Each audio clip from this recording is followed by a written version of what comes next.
who's ready for football Friday or Saturday or Monday, Tuesday, Thursday? Wait, hold on. I get no Sunday, but no Wednesday? Of course not Wednesday. We got a show to produce. The best coverage of high school and college athletics in Northeast North Carolina begins now. This is NENC Sports Radio Show on WRVS 89.9. Our lucky 7th show of the 3rd season, Northeastern North Carolina athletics hitting its stride this fall. And glad to talk about it with you. Owen Hassel, sports editor of the Daily Advance newspaper, alongside Advance sports writer Malcolm Shields. Rain, playing havoc with schedules for all sports, so apologies. We're going to be all over the place. Yeah. Thinking it's week 7 for football and high school athletics when we're just finishing week 6 on Monday. A lot happening because Mother Nature's going to do Mother Nature stuff. Yep. Not a lot we can do about it, right? Nope, just got to ride it out. And that's what we've been trying to do. Everyone's been trying to do, and impatience running thin. Also, as we always like to say, the NENC Sports Radio Show, done at WRVS on the campus of Elizabeth City State University. It's WRVS, and it's your community voice. And for more on Northeastern North Carolina sports, follow us on Twitter. Also use the hashtag NENC Sports to keep the discussion rolling. You can follow us at NENC Sports. Then for me, I'm at ONOBX. Malcolm? I'm at Malcolm_Shields. And there's more ways, yes, more ways to stay involved with sports in Northeastern North Carolina in the form of a blog. I realize I got to do the power rankings. Oh, yeah, that's right. And once again, we're all over the place. I'm trying to tell you this. Yeah. I didn't want to do it too early because we have Monday games. We'll get to it in a minute.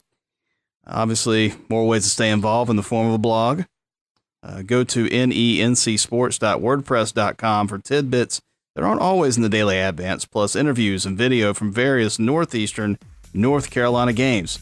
We'll get back to all the craziness after this. Like our Facebook page and give us your questions and comments. Find us at facebook.com/NENC Sports. WRVS 89.9 knows sports. Hear the best coverage of local high school and college athletics with NENC Sports Radio Show, Thursdays at 7 p.m. It's high school athletics back again. Yes. We're going to be with you every step of the way. That's all I'm saying. From the press box to press row brings HBCU and pro sports to your radio Saturdays at noon. We're going to talk with some of the top HBCU players and some of the top college players in the country. From the field to the court, get your sports here on WRVS 89.9, your community voice. This is Coach Scott Jones from Camden County High School, and you're listening to NENC Sports Radio Show on WRVS 89.9. Back to life, back to reality, And hopefully for one county, at least, in Northeastern North Carolina, it's back to some reality. Absolutely. Back to life. Obviously, a lot of Northeastern North Carolina got hit hard by very heavy rains. 12, 15 inches reported in a 3-day period last week. Probably none hit harder than Bertie. And I want to give a big shout out to Bertie. Last week, well, let's say first of all, Windsor hit the hardest. Yeah. The town really was. Governor Pat McCrory was even there Monday to survey damage. When the Kashai River floods, Windsor downtown just gets it. Mm-hmm. And it gets it. And it's gotten it 3 or 4 times, it seems, in the last 15 years. It's pretty amazing how it just takes no time. And all of a sudden, you got a flooded Windsor, flooded most parts of Bertie County. Downtown was underwater for days. We saw the photo of the football field. Yeah. Last week, I went, this ain't happening Monday. This is not.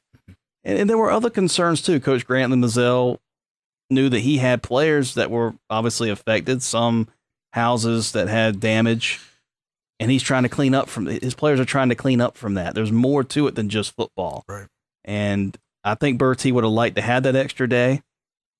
But what the heck? They played Monday. Getting that field ready. I mean, kudos to Coach Mazzell. Absolutely. And the Falcons for getting that field ready. Falcons were able to play Northeastern. I say the extra day because of that and because it's Northeastern and Bertie is struggling so far this year. The game itself, expectedly difficult. Yeah. For the Falcons. Eagles won 48-8. But Malcolm, most of the talk surrounded a certain player afterward. Yeah, in that game, DeMar Sutton, two-star athlete, basketball and football, he was injured and had a severe elbow injury, and he's going to be out at the minimum 2 to 3 weeks. They're hoping that he could come back, but it could be extended. So, with him out of the lineup, you've got to think that Northeastern's going to go to their sophomore J.R. Walker. And for a lot of teams, you lose your starting quarterback right now or any time of the year, it's curtains. Yep. This is bad. This is really bad. What is going to happen next? Who is that next guy? Northeastern, not a bad thing to have a sophomore who's being recruited by Duke. Yeah. To put in there at quarterback in J.R. Walker. It does give you a different look. Right. DeMar can throw the deep ball. J.R. Walker does not. Antonio Moore and I were talking a couple of days ago. He said, we're going back to Jadari Liverman style football. You know, that puts a smile on my face. People joke me about my affinity or love for Jadari Liverman now at Fayetteville State. Go ahead, say it. You want to say something. The man, the myth, the legend. Absolutely. Yeah, I showed up here last year, and that's all I heard about. I'm like, who's this Liverman guy? Right. Because you missed the boat, my friend. Yes, I did. And but this would be a return to that type of offense because there'll be some empty sets where they're just going to let Walker do something. You're going to look on the sideline. You're not going to see a play call. It's just going to be him and run. Mm-hmm. And then throwing some underneath passes, throwing just some short 4 or 5 yard pops, letting guys like Darius Walton do what they can do to make 5 yards in the 15 or 20. And I think that might put Tyleek Overton in a situation where he's going to have to block, perhaps, more for those guys. And so there's going to be some tweaking. That's obviously going to happen when you have to change quarterbacks, especially this time of the year. But if there's anybody prepared to be able to handle something like this, it's Northeastern. Take Luke Hoggart out of Eaton's offense. Take Dallas Hall out of Perquimans' offense. Avion James even out of Pasquotank. Ryan Edwards out of Currituck. Yeah. And then Brandon Underwood out of Camden, which we'll get to in a moment. Right. That changes a lot for those teams, and it would really be difficult for those teams to rally the troops. But Northeastern, it's a different beast, and that's why they averaged 10 wins a season for the last 6, 7, 8, not 10 years now. I don't see a huge drop-off. Do you? I don't see that much, but I think the one thing that JR does bring, he has that it factor. Right. DeMar, sometimes it seemed like he may have been pressing a bit, but you can tell with JR, he has that it factor. I go back to that Lake Taylor game when it's starting to get a little bit sideways. He comes in, he breaks a 65-yard run, gets them within an 8-point game. Now they ended up losing, but he has that it factor. But remember who's also on that team for Northeastern? Travion Freshwater. So freshwater, so clean. Can't forget about this guy. Right. He has impressed me all of the one game I've seen in Northeastern because they've been on the road for the last 3 months. You've seen him at Lake Taylor. I saw him against Plymouth, and then I saw him in the scrimmage. I think there's going to be a little more put on him. It's amazing to me that a 2A football team, no matter where in the state, has 2 sophomores that are D1 quality. You just don't see that everywhere. Right. And Freshwater, of course, and J.R. Walker. Freshwater, he's getting his share of looks as well. That's really nice. I mean, it's not fair, really. It's not fair. Nothing fair about it. It's not a fair thing.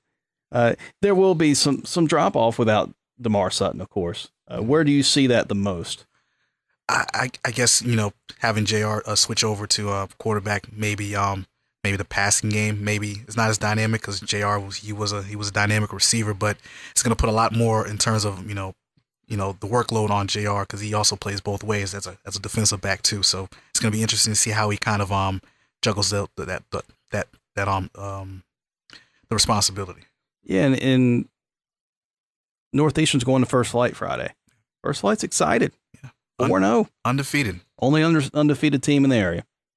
And you can't tell me that Jim Prince is not going to have the Nighthawks fired up to play in about 8 different formations to the game, and you're all of a sudden you got read option to shotgun to unbalanced line to I couldn't remember. I couldn't keep up. And I'm actually showing my lack of football knowledge to some degree, trying to keep up with everything that Jim Prince will try to do in a game. And I'm mentioning First Flight Camden this past Monday, from what I saw of the night. That's the only time I've seen the Nighthawks this year. But Braxton Hughes, he can throw the ball. That's a guy that would really fit into Northeastern to a degree with the passing game. So First Flight Northeastern is going to be a bit more interesting than people might think. Don't just sleep on the Nighthawks here. They're 4-0 for a reason. Had they played any type of hard, top-notch competition, you can argue no very easily. But 4-0 is 4-0. Yep. It's an amazing thing about that enthusiasm, about that confidence when you're still undefeated in late September to 1st of October. A lot of teams want to be undefeated around that time. Right. Not many are. First Flight's one of them, and that's that. So, speaking of First Flight some more, I was mentioning First Flight Camden, 46-0 Nighthawks. Brandon Underwood has a concussion for Camden. Turnovers for the Bruins. Just a tough night all around for the home team in Camden. 1-4 now for Coach Scott Jones and his return to the Camden sideline. Brandon Underwood runs this offense. I think in the preseason, Coach Jones was really hoping that Will Bunton and J.R. Williams would have enough knowledge of the option that they would probably have more snaps under center than Brandon Underwood. And in fact, when I talked to Brandon, he wouldn't address himself necessarily as quarterback. He would say, I'm a running back. Well, okay, you feel that confident that's what you're going to be doing more now? I said, yes. Instead, it's proven early he's had to be that leader, but he's been injury prone with the wrist, and he comes back from the wrist, and then he gets his concussion on Monday against First Flight. I don't think he'll be available for Manio. Don't know, but usually concussions, you just cannot mess with those things, especially this day and age. You cannot just try to throw a kid back out there after a couple of days. We're talking Monday to Friday.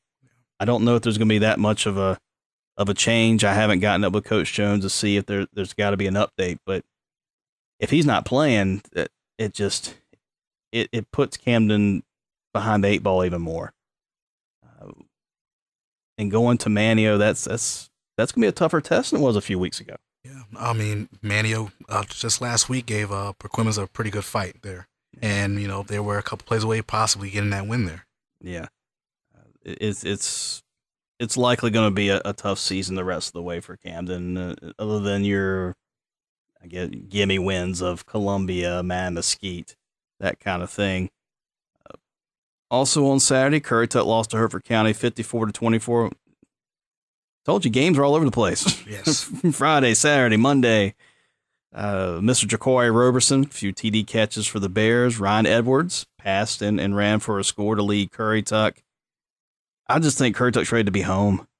I just think they're like Northeastern, just worn down from the road, and like Northeastern, they had a game that they thought would be home at some point in that stretch. Didn't turn out that way because of weather. Went to Virginia Beach to play Hickory at the Sportsplex. That started the downward spiral of losing 4 in a row after a really good-looking 2-0 start, beating Camden and Manio, and now it's like they're just limping to the finish line of Barco and Knight Stadium. Let's get there. Now we can be refreshed and rejuvenated and try to get something going. What's it going to take? I mean, I think, first of all, they probably want just a regular week. I can't think the last time that they had a regular, Friday to Friday this year, maybe early in the season. But you got to think that staggering of their schedules kind of, wearing on the kids along with the travel, as you brought up as well. Yeah, Coach John Wheeler has alluded to that a few times, just have not had like what would be called a regular week. And a lot of coaches haven't. Because it wasn't just this past week. It's been a few other weeks we've had problems with the weather. And it seems like Currituck maybe has taken the brunt of it more than anybody, to my estimation. I mean, who's playing on a Monday afternoon? Like Currituck did Labor Day. You're right. Those in Virginia, which is supposed to be a home game. Yeah. It was like their version of the Down East Viking Football Classic. They play, but it's a home game and that kind of stuff. And that normalcy, I think, is going to really, that's an intangible that finally gets to be in Curry Tuck's favor this week against Pasquotank. Speaking of Pasquotank, that's the other undefeated team that is no more. Eaton at that was the Friday game, people. We had a Friday game. Eaton at Pasquotank. The field was ready in time. Coach Chris McGee on the show last week was optimistic. Didn't know for sure. Of course, Michael Barlow tells us, no, it was going to be ready to begin with. And all right, we take your word for it, Coach. It's there. You were right. It's ready. It was ready to go. It looked fine to me. What little time I was able to go and catch the game. Malcolm, you were there. Eaton, of course, gets the lopsided win. Any talking points from the Aces victory? Anything you learn about the Aces or maybe the Panthers? I guess from Eaton's perspective, I mean, the team that, only had 2 days of practice, I mean, they came out guns a-blazing, pooch kick, drive down the field, get a touchdown, start the second half the same way. I mean, they're just all cylinders right now, even though they did have problems with holding on to the football. I mean, defensively, they really contained Marcus Cowell. I believe he was held under 100 yards, probably the first time this year. So, I mean, overall, if you ask Coach Hogger, he wouldn't be happy about the mistakes, but, overall, it was a good effort for Eaton.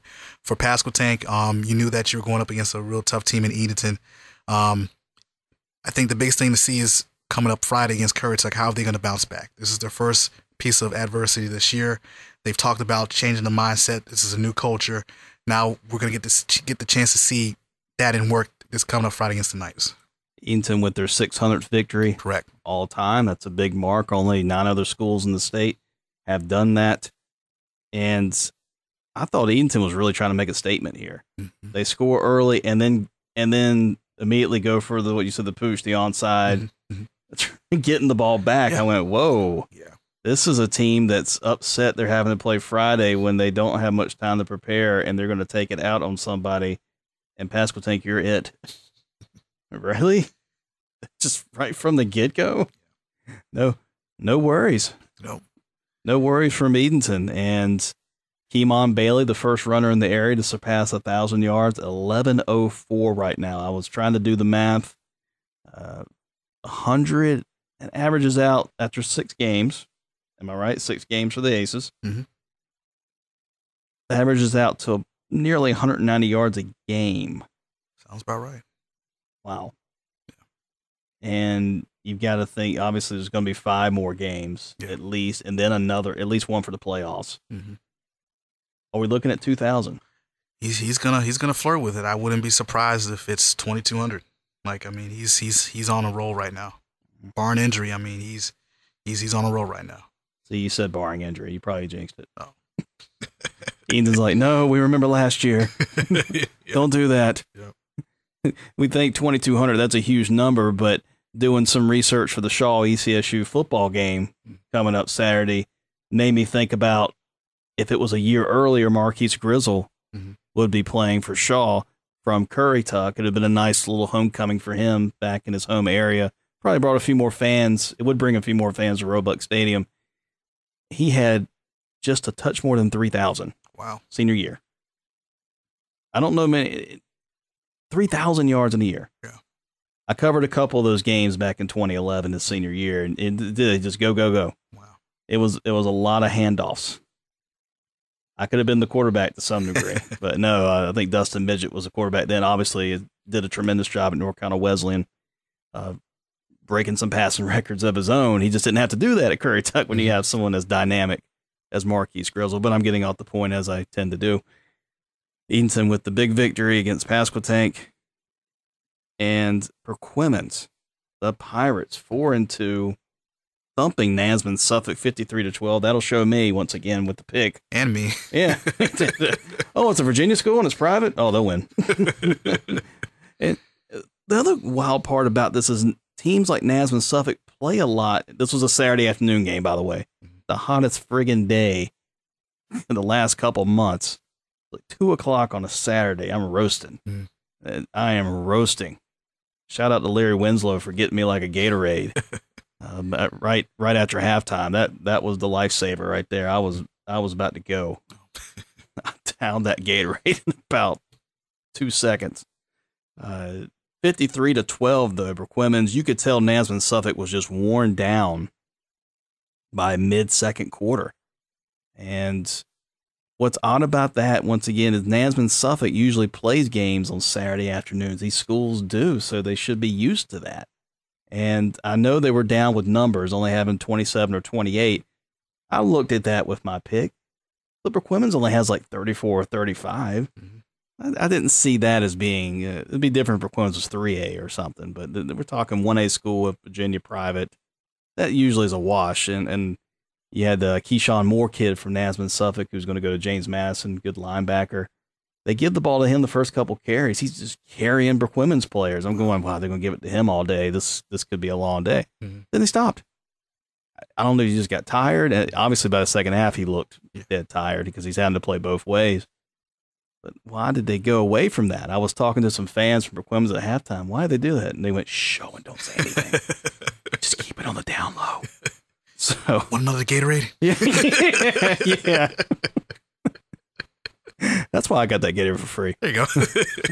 And, but again, Berquimans looked impressive. Obviously, we put 53 points up no matter who you play against. That's impressive. Touchdown runs and passes from Dallas Hall.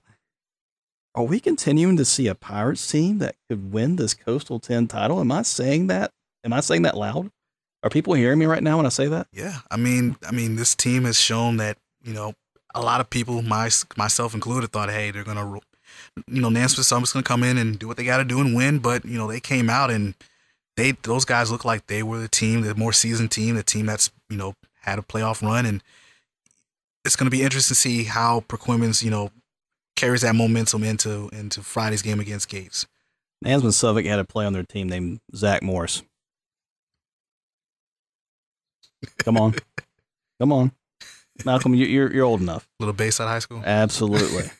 And what I think was the problem was there was no AC Slater on that line to give that Zach Morris Holes room to get a little more real estate for touchdowns.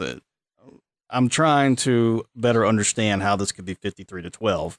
Not saying the Berquimans couldn't win the game at 53-12. It definitely showed in that, especially the fourth quarter, would look like Nasman Suffolk could just barely grab anybody. They're just grabbing air trying to get people. Stanford Danzler runs right down for like a 50-some yard score, and it was a nice run, but someone should have been able to get him early, and they're done. Fumble recovery, return for a touchdown for Berquimans. It was just the wheels totally came off by then and made the score as lopsided as it was. Yeah, Berquimans, we've said it about Aaron Burke, the interim coach. If Berquimans has, let's say they don't win the conference title, because Plymouth still has to be the favorite. Right. Even though we've given Gates a nudge, I have in the power rankings.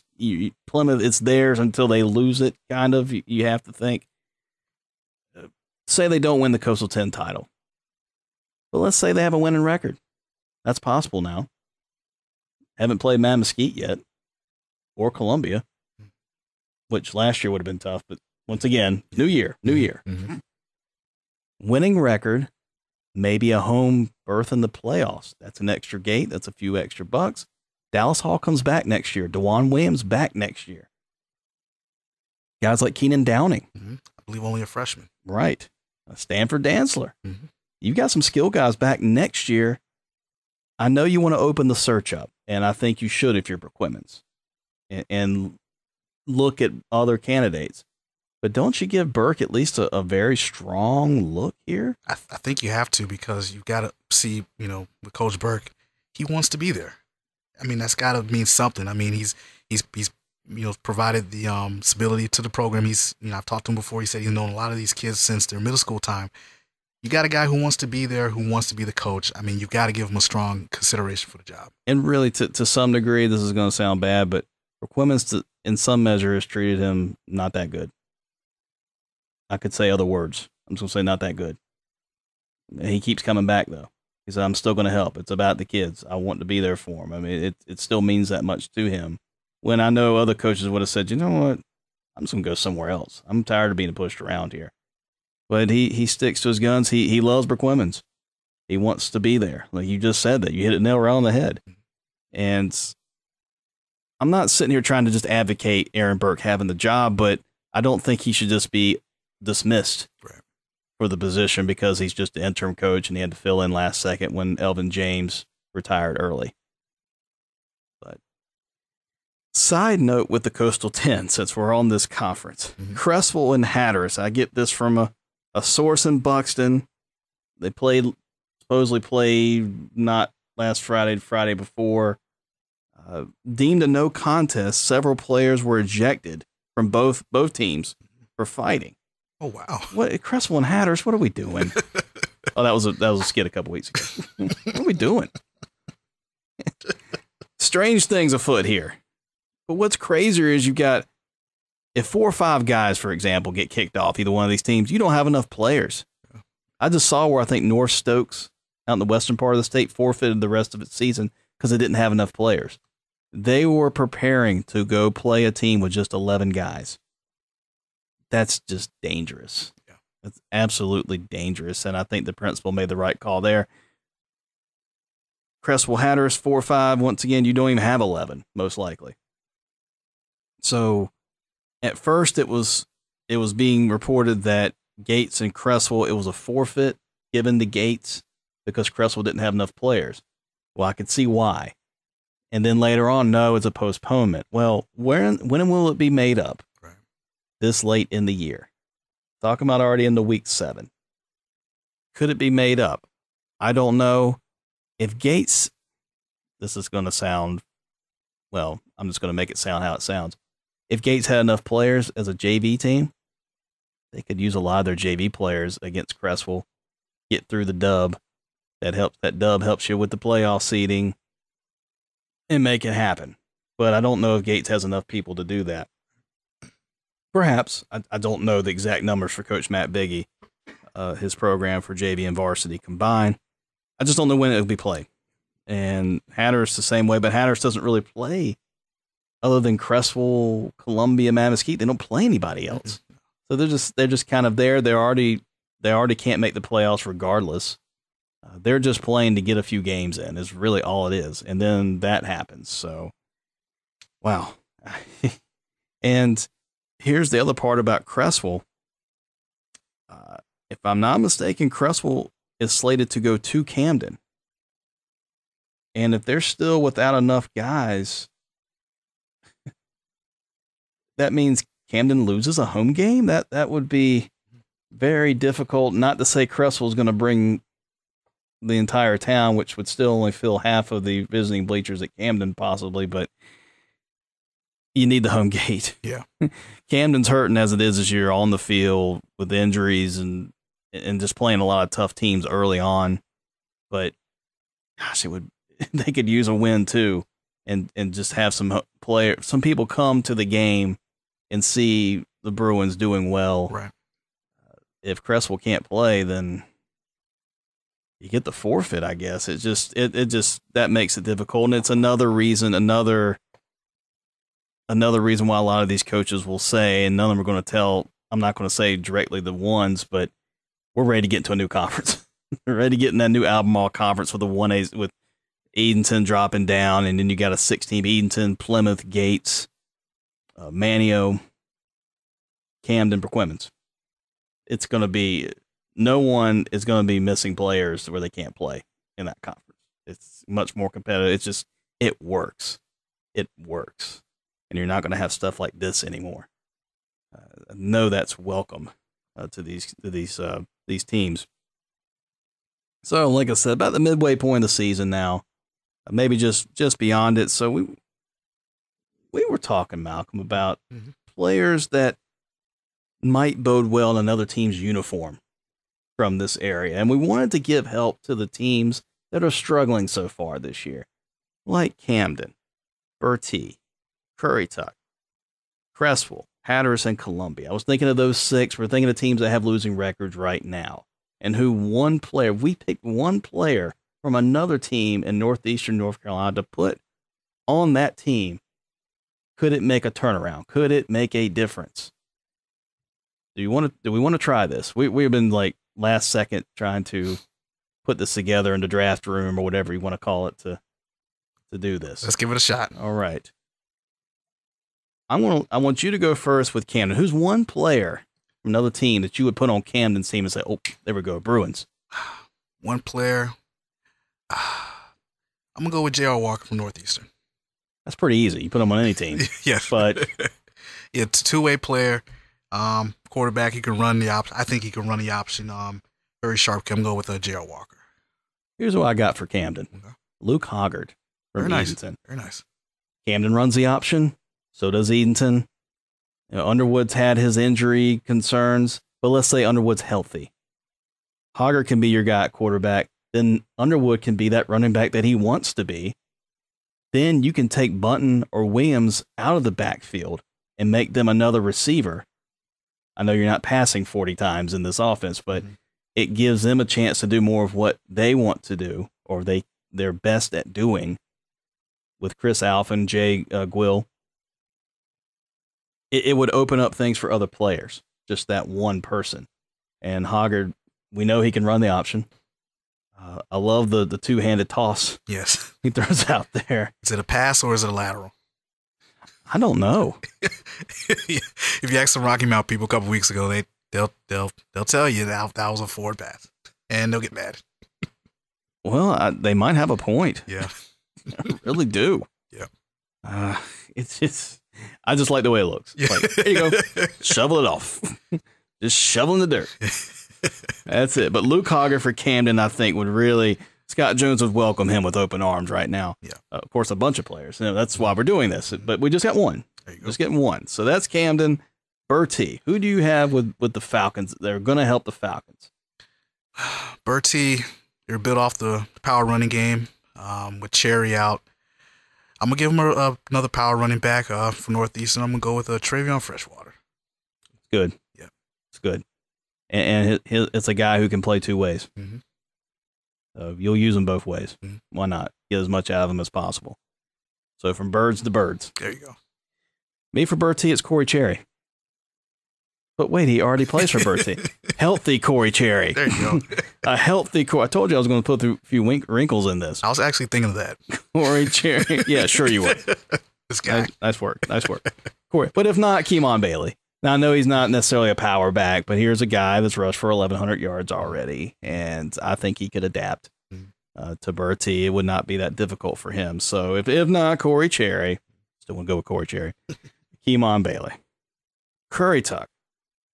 One guy that's going to make the Knights back to 2-0 Knights and doing really well. Who would be that person? I feel like they need a kind of a dual guy out of the backfield who can, make it a little bit easier for Ryan Edwards. So I'm gonna go with Marcus Cowell. Oh, also can play a little bit of defense. So you got McCarraher on one side and you got Marcus Cowell on the other side as a defensive back. A little bit on the smaller side. I'm going with Marcus Cowell. Okay, I like that. Travion Freshwater. Okay, for Curry Tuck. I think they're missing a power back. Because, shoot, now I can't remember his name. This is terrible. Cam Whitehurst. Yes, that's horrible because he had that. I knew Whitehurst. It's the Cam. I was like, Samsonite. Yes. Samsonite. Knew it started with an S. Yeah. Cam Whitehurst. He's your guy with the speed. So why not complement that with Travion Freshwater back there? A little thunder and lightning. Absolutely. And then another guy that can play on defense. And he can be a defensive end and really cause some havoc for opposing offenses. So he would be my guy for Curry Tuck. Another guy that I'm sure if John Wheeler's listening, he's salivating. No, that's good one. That's good. Very nice. That's good. Cresswell. Go ahead. I'm gonna have a little curveball here. I'm gonna go with the Northeastern JV team. Oh. Oh, what are you doing? At least they win. I am laughing a little bit. So, for me with Cresswell, consolidate with Plymouth already. How many times do I have to say this? I know you love your school and your town, and that's great. But imagine this, Malcolm. Cresswell, Plymouth come together build themselves a nice old school in Roper, right off 64, so the travel's not too much one way or the other. 64, you can drive 60, 65, 70 some miles on it, so you can get down the road in a hurry. Build yourself a nice school the county can be proud of. And you put Cresswell students in with Plymouth, they're still a 1A school. That's how small Cresswell is, and that's how small Plymouth is. So you're going to be spending less money. Instead of keeping two little schools open, you put them together. Martin County had to do that. Martin County had 4 1A schools. They're like, we can't do this anymore. We're dying. Washington County, if they could get the funds together to build that school in Roper, would be really nice. I know you couldn't call it Washington County High because you do have Little Washington right down the road, this crazy state we live in where towns aren't in the counties. We've been through that. I don't know what you name it. I guess Roper. I guess you just name it Roper. Be nice. Sean Walker would love that. The former ECSU men's coach, a Roper native. He's probably listening right now and go, all right, I love this Roper shout out. This is great. But consolidate with Plymouth. Let's just make it easy. Now we get the Hatters. I guess I'll give him a Keemon Bailey. Need something, so I'll give him that. Play 8-man football. There you go. We went through this last week, but I feel like it needs to be mentioned again. 8-man football. Cresswell, Columbia, Mesquite, Hatters. Bring Ocracoke into this bad boy. Let's let them, if they want to play football, 8-man, it's possible now. If you just want to participate, you just want to play 8-man, there you go. I'm not going to take somebody from another team and do this. I don't want them to be bogged down. This isn't meant for hate. It's just a better way to play the game. Columbia. They're missing Andre Brown, the quarterback from last year, and I think this athlete not only will help him in football, help in another sport. I'm gonna go with Dylan Patrick from Eaton. Oh, look at you! So you got a quarterback and you got a starting right-hand pitcher. You do understand that? Yeah. Is this what's happening now? You're gonna trade him back to Columbia? Dylan Patrick used to play. They want him back. I'm sure they do. I'm sure they do. All of Terrell County saying, bring back Dylan Patrick. You're going to sit there and do it. What's Eaton getting in return? Now it's a trade. Now we got a trade. What's Eaton going to get back? A fresh batch of Scuppernogs? It's not enough. They're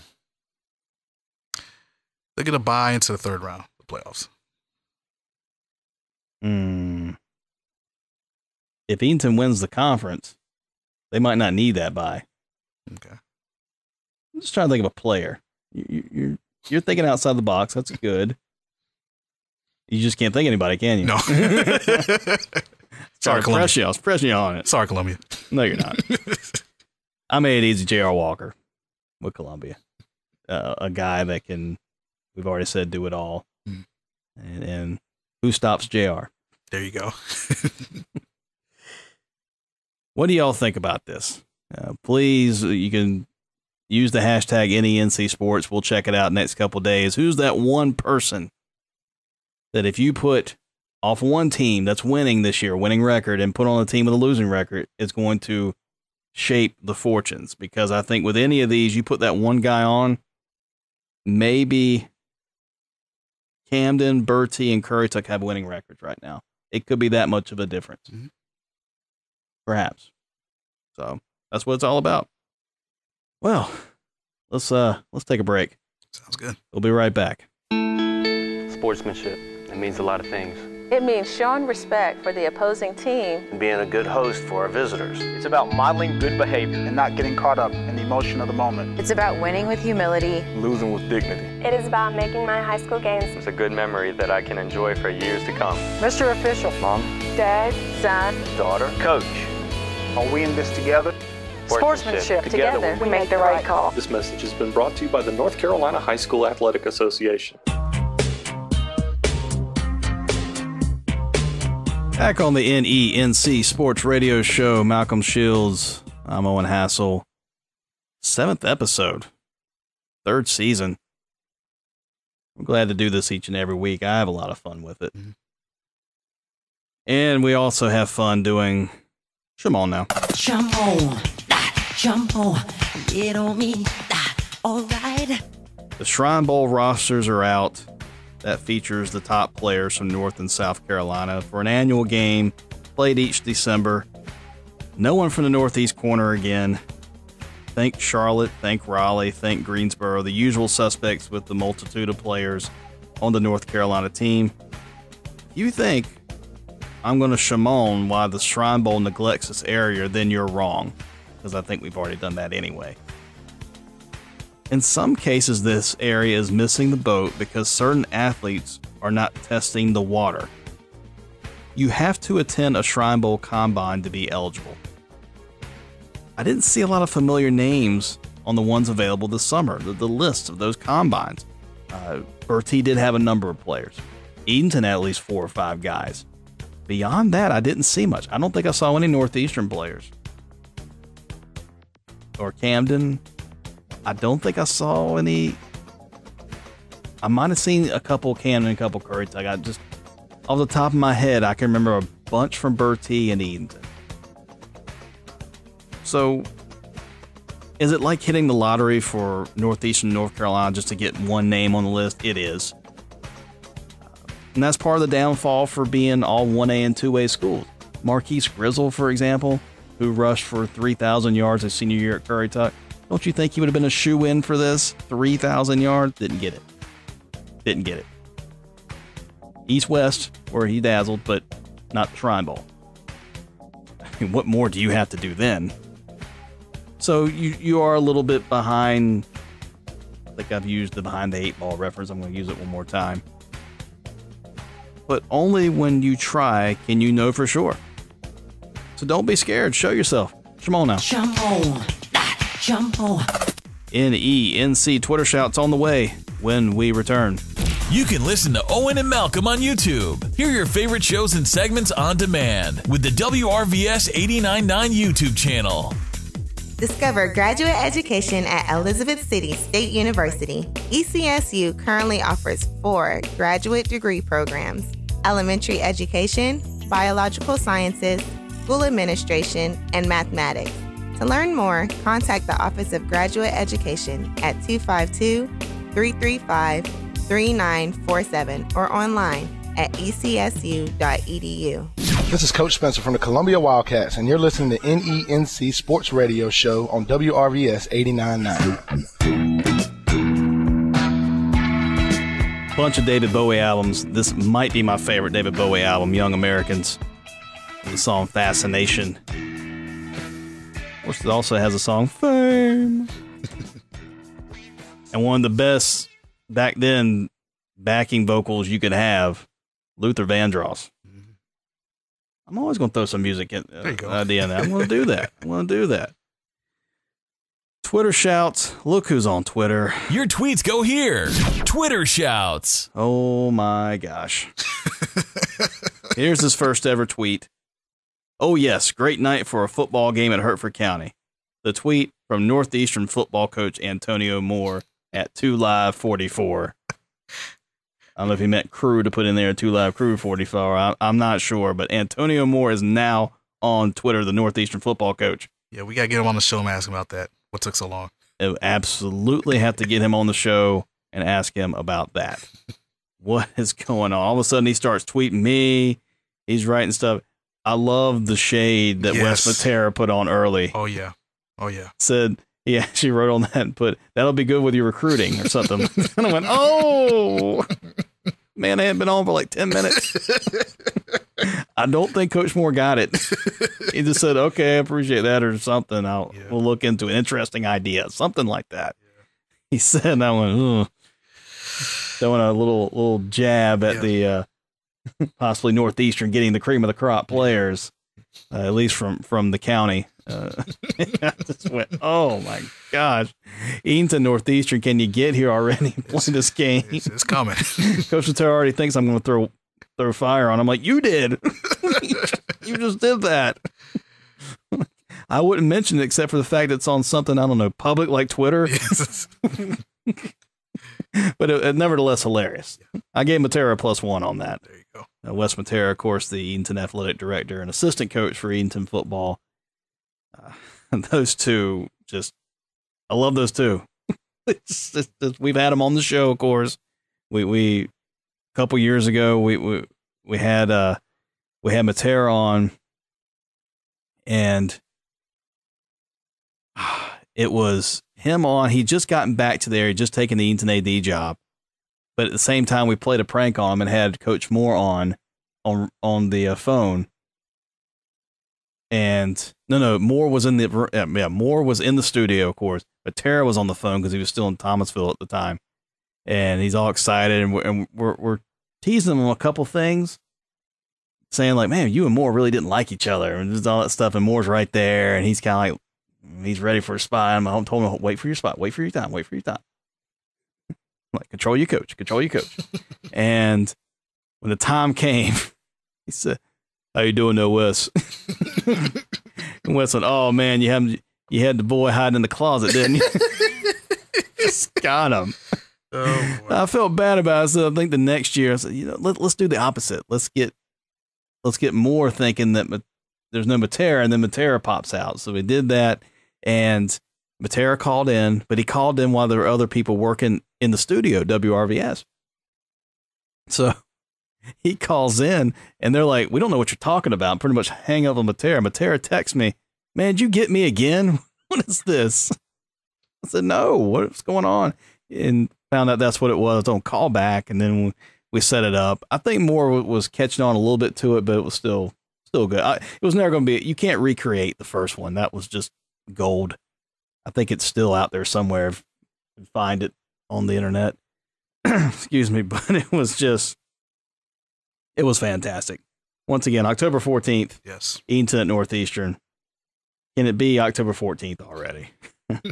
So we encourage all of you, of course, to tweet about NENC Sports. Yours might get put on the air. Just post your thoughts or questions. We'll try to answer them. Use the hashtag NENC Sports. Predictions. NENC Picks of the Week. For this week. Is it week 6, 7, 8? We were still all over the place. With that, Perquimans at Gates. If Perquimans wins this game, the Coastal 10 championship goes through Hertford. Why do I say that? Plymouth and Camden both go to Perquimans. I believe back-to-back weeks. Right. So Perquimans can be in a sort of driver's seat if they can go to Gatesville.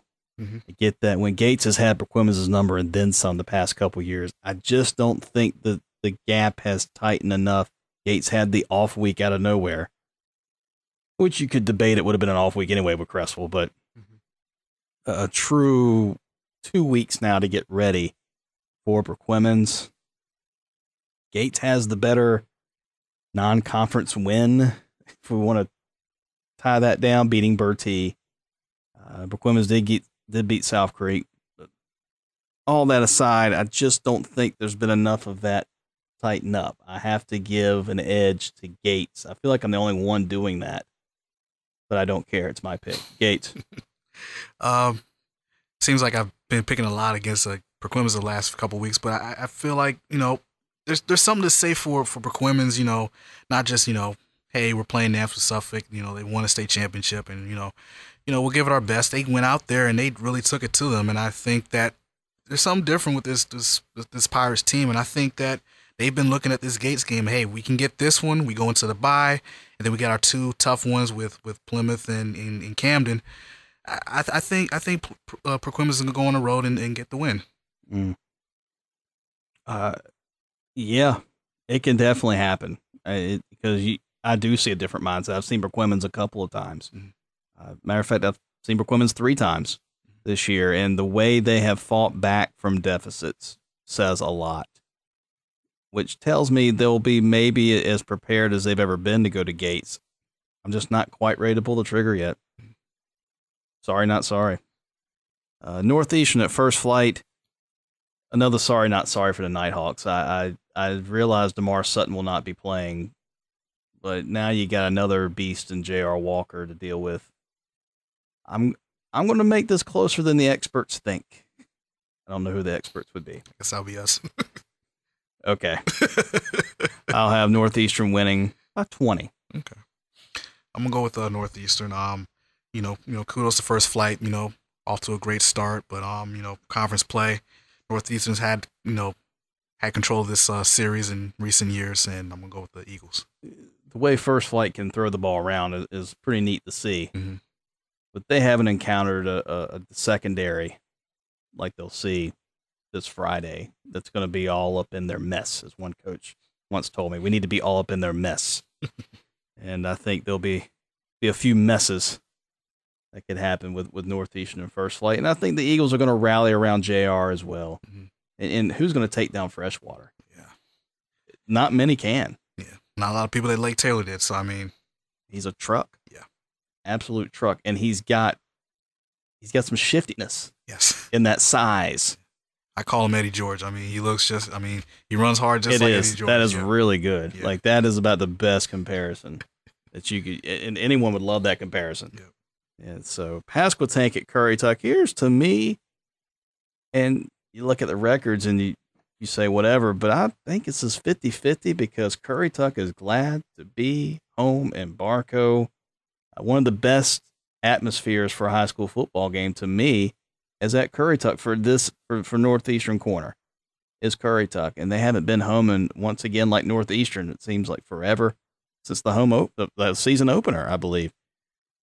That's going to carry some weight, but maybe this is like I'm with Perquimans. I'm saying something could happen, but I'm also going against that logic with Pasquotank, thinking the way they've fought gives them the edge here, mm-hmm. where it wouldn't in years past. I like the way that Pasquotank didn't give up against Eaton in the second half. They still managed to keep it somewhat within range until the Eaton really shut the door there early in the fourth quarter. I think that bodes well for a team that, you said it earlier, adversity. What can they do now with this adversity? I think they're going to use it for positive. And Marcus Cal is just as difficult to take down and to try to grab as anybody in the area. I got to give it to Pasquotank, but I'm going to say it's like a 7-point game. Yeah, I'm going to give it to Pasquotank as well. You got to think that, it seems like this team has a little bit of chip on their shoulder. Even when they get off to a 4-0 start, people, picked against them against Eaton. And it seems like this team's kind of take it personally that, people are still doubting them that they might be the same old Pasquotank. I think this team is going to come out and really handle business against Currituck. And yeah, that's why I think Pasquotank will be fine, because we didn't pick them to beat Eaton. Right. Didn't see that happening. And really thought it could turn into being lopsided, and it did, the final score, but at the same time I saw a defense that did some things in the second half that proved that they're not just going to roll over. Last year they would have rolled over. Yeah. Last year Eaton would have put like 80 on them in that situation. Yeah. Really. It would have been just like that. And you didn't see especially anything on the sideline that made you think, other than the usual frustration being down, that I saw last year when Pasquotank would get down and just yelling with fans in the crowd and a whole bunch of stuff. I didn't see that. Mm-hmm. So these are little things you pick up on that you hope stays with the team and just makes them tougher. Camden at Manteo, tough time for Camden to play Manteo. Manteo beat the pants off Matt Mesquite, Ian Johnson. Mm-hmm. I think he had like 4 rushing touchdowns or whatever. He was tough to take down. Perquimans had trouble with him. And once again, you said that earlier. You're on point tonight that Manteo definitely had its chances to beat Perquimans. So I have to give this to Manteo, probably a little bit healthier team right now. They had some guys injured early in the year that are now back. You're playing on Roanoke Island. I got to give the nod to Manteo, first of all, because I also don't think Brandon Underwood's going to be able to play Friday. Yeah, I'm going to have to go with Manteo. Hertford County at Eaton. Listen, supposedly Kaim Perry, the running back last year, Hertford County is supposed to be back this Friday. That is a nice piece to the Hertford County arsenal. But Eaton is just, they're hitting on all cylinders. Yeah. I mean, this is a team that offense and defense is really flying around the ball. I'm using every cliche I can right now. because I understand the turnovers against Pasco. It's hard not to see that when you see the score, but they were there. Yeah. And some of that's going to happen with the option. Yeah. You're going to have pitches that maybe are passes. Yeah. Yes. and balls flying all over the place, but I think they're too disciplined this week. They're going to clean that up. Paul Hoggard's going to make sure that's cleaned up. Yeah. He's going to make sure to tell those guys that, yeah, you took care of Pasquotank, but in some ways you didn't take care of yourself. And little things like that come October 14th. He won't say that. He won't go that far ahead, but we are. Yeah. That's what we're paid to do. Exactly. We'll hurt you. So let's get that cleaned up. And here's a perfect time to do it against Hereford County, a team that beat the Aces last year, but a little different Bears team last year, even though Mr. Roberson is there. It's at Eaton too, so that helps. Yeah, I'm going to have to go with Eaton as well. It's going to be interesting to see how they go up against Mr. Roberson out there at Hereford County, the all-everything receiver. Shaw at ECSU. We haven't talked too much about the Vikings game, but lost to Johnson C. Smith on Saturday, down 14. Yep, in the fourth quarter. And they rallied back and tied it up. And Johnson C. Smith's driving down the field. They're at the ECSU 35 and unsportsmanlike conduct. Johnson C. Smith got helped by another Johnson. Yes. Unsportsmanlike conduct penalty was called on ECSU sideline, and apparently from people who were there, Derek Johnson kind of gave the referee a little bit of the business. And so that moved them. Yes. Business. The business. So that kind of moved them a little bit closer in the field goal range. It seemed like ECSU had a chance to kind of pull it out with the interception there by Cherry in the end zone, but he was ruled out of bounds. And talked to people over there at ECSU. They think that the kid was that Cherry was in bounds. So, and then credit to the Golden Bulls to kick the field goal as time expired. So it's a tough loss against a John C. Smith team that at the beginning of the year, a lot of people thought that the Vikings should have beaten, and it seems like they let one get away. Yeah, and ECSU can't afford to let anything just get away. Yeah. It's not like a team that's going to, okay, we learned from that. Now we'll just go right through the Northern Division. ECSU ain't winning every game in the Northern Division, people. That's still the better of the two divisions, although the South showed a little bit of fight last week in some scores because St. Augs beat Lincoln, for example, and St. Augs is really going through a transition as well. That hurts. Yeah. I think that you knew about Norfolk State. You knew about Fordham. But Johnson C. Smith, we all had that circled ECSU months before the year started. Johnson, and then this game against Shaw, these two, if you had to pick two Southern Division teams, you would probably pick these two to play, maybe St. Augs instead of Johnson C. Smith. Or Livingston. Well, see, but Livingston's actually won something. Yeah. But these are two teams that haven't won a game. Right. Now Johnson C. has against ECSU. You got Shaw at home. This is the first home game for the Vikings. We're talking October 1st, and it's the first home game for ECSU. If ECSU doesn't win this game, it could get ugly. Yeah. After that, you go on the road. You got Virginia State and Lincoln, and going up to Lincoln, they've got ECSU as their homecoming. That tells you something. And then you come back home, you got Chowan and Eaton. So ECSU needs this win Saturday. Yeah. So I still have ECSU because Shaw is just about hot garbage right now. They need Marquise Grizzle back. Yes. Curry Tuck's own. I still have ECSU just because seeing ECSU at 1-4 would be very difficult to see. You might as well just about pencil them 1-6. Yeah. So they get it together and at least are 2-3 before another road trip. Yeah, I'm gonna give it to the Vikings. True home opener at Roebuck Stadium. I think the guys are gonna come out. They're gonna be able to sleep in their own beds and not be on a bus. I think the Vikings are gonna get that first CI win of the year. Who helps Daquan Neal? Do we ask that every week? Who's going to help him? Victor Tabbs, James Rowe. In the passing game, but you kind of want to get a little bit of that pressure off him in terms of running the football. I mean, I think this is the second year in a row where he's been the guy running the football that the line's been it's running the football conventionally has been a problem going back to last year. So it's going to be interesting who's going to kind of step up and alleviate Daquan a little bit of that responsibility. If you want to keep going back, it's been a problem since